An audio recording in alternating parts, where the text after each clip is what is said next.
आपने सामने का दौरा किया तो क्या कहना चाहेंगे इस बारे से सर? देखिए, हालिया शदीद सैलाब और फ्लैश फ्लड्स, रोड वास्ट, इनकी वजह से जहाँ पुंछ और राजौरी के मुख्तलिफ इलाका जात उससे काफ़ी उसकी जद में आए हैं, वहीं थोड़ा सा अगला का जो इलाका है इसमें काफ़ी नुकसान हुआ है।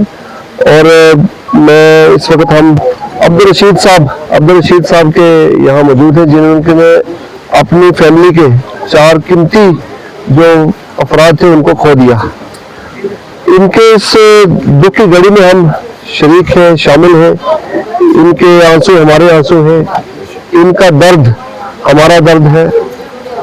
दरअसल जो ये दर्द है इनका, इसका कोई नियामल बदल नहीं है और न ही हमारे पास ऐसे अल्फाज हैं जिनसे इनके दर्द की भरपाई हो सके।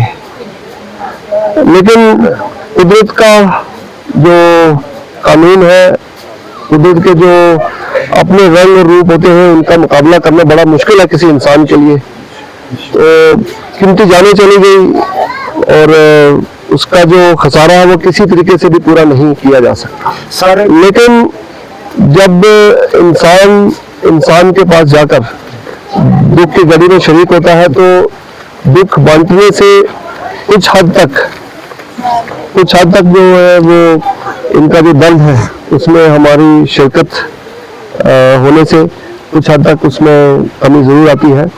मैं समझता हूँ कि जो इनके खानदान के साथ हुआ है इस कुदरती आफत में, ये बिल्कुल नागानी आफत में कभी कोई इसका तस्वर भी नहीं कर सकता। तो बाकी इनका मकान भी इसमें सैलाब में चला गया। तो मैं समझता हूँ कि सिर्फ मकान की तामीर ही नहीं करनी है हमें सबको मिलकर, बल्कि जिंदगी की तामीर भी करनी है। और सिर्फ दीवारें खड़ी नहीं करनी, बल्कि इनके लिए हम सबको मिलकर एक मुस्तकबिल खड़ा करना है। तो हम इस घड़ी में इनके साथ शरीक हैं, शामिल हैं। और जहाँ तक रूरल डेवलपमेंट डिपार्टमेंट का ताल्लुक है, रूरल डेवलपमेंट डिपार्टमेंट के ताल्लुक जहाँ तक है, वहाँ में देखा यहाँ के काफ़ी सारे एसेट्स, चाहे वो फुट ब्रिजेस थे, कल्वर्ट्स थे, रिटेंशन वाल्स थे, ये सारी चीजें भी काफी डैमेज हुई हैं। मकान डैमेज हुए हैं जिसका पहले जिक्र कर दिया गया है। तो इन सभी चीजों के रेस्टोरेशन के लिए हम कोशिश करेंगे कि जो पंचायतें हैं इन पंचायत को फ्लड इफेक्टेड डिक्लेयर किया जाए और जल्दी हो जाएगा वो डिक्लेरेशन। तो वो कैलेमिटी इफेक्टेड जो पंचायत होंगी उनको एडिशनल बजट, जो रूरल डेवलपमेंट डिपार्टमेंट, आप में से कई लोगों ने ये मुझे बताया भी है कि जितना बजट एलोकेशन हुआ है वो कम है, तो इसको हम बढ़ाएंगे, एडिशनल बजट एलोकेशन करेंगे।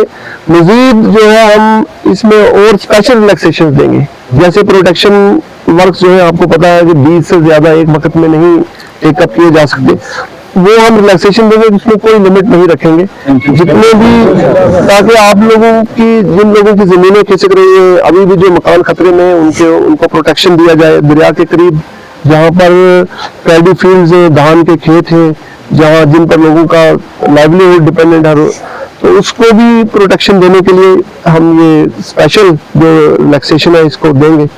तो बाकी मैं ये कहना चाहूँगा कि जितना दर्द अब्दुल रशीद साहब का है या जितना दर्द हाजी लतीफ साहब का है, तो इसका कोई नियम बदल नहीं है। तो सब्र जो है वही करना है और हम सब ने मिलकर, अगर हम आज इस मुश्किल घड़ी में इनके साथ शामिल होकर इनकी पूरी तरीके से मदद नहीं करेंगे तो मैं समझता हूँ हमें इंसान होने का हक अदा हम नहीं कभी कर पाएंगे। उसके बाद सामने इस रोड की, जिसमें आप आए, इस रोड की कंडीशन खराब है, क्या आप चाहते हैं कि जल्दी ब्रेक टाप हो इसको? देखिए, क्यों नहीं चाहते हैं, हर कोई चाहता है, आप भी चाहते हैं और हम भी यही चाहते हैं कि रोड जो है, सिर्फ रोड नहीं, सारा इंफ्रास्ट्रक्चर, रोड तो बिल्कुल लाइफ लाइन होती है, इसलिए रोड बहुत ही अहम है। लेकिन रोड के साथ दरिया क्रॉस करने के लिए जो पुल है और सारा जो ये इंफ्रास्ट्रक्चर है, इसको अलग अलग महकमा जात जो देख रहे हैं, उस पर बातचीत हुई भी है, कुछ सर्वे भी हुए हैं।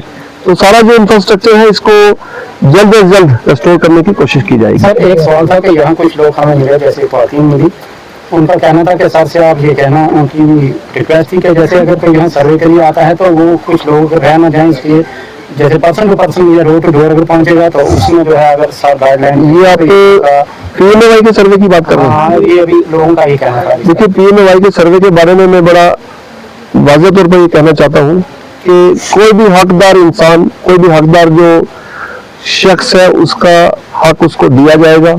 और अगर अभी भी कोई लिस्ट में नहीं है तो मैंने कहा हुआ है कि वो ग्राम सभा की रेजोल्यूशन के जरिए हमारे पास लिस्ट आएगी, हम ऑनलाइन करना हमारा काम है, उसकी चिंता छोड़ दें आप। और मैं एक और बात कहना चाहता हूँ, बड़ा जोर देकर ये बात मैंने अपने डिपार्टमेंट के लोगों को भी कही है कि अगर कोई हकदार इंसान है, कोई जेन्युइन बेनिफिशियरी है, अगर उसका नाम किसी ने डिलीट किया तो उसका नाम जिसने डिलीट किया डिपार्टमेंट के शख्स ने, तो उसका नाम भी डिलीट करने में हमें डिपार्टमेंट से ज्यादा देर नहीं लगेगी।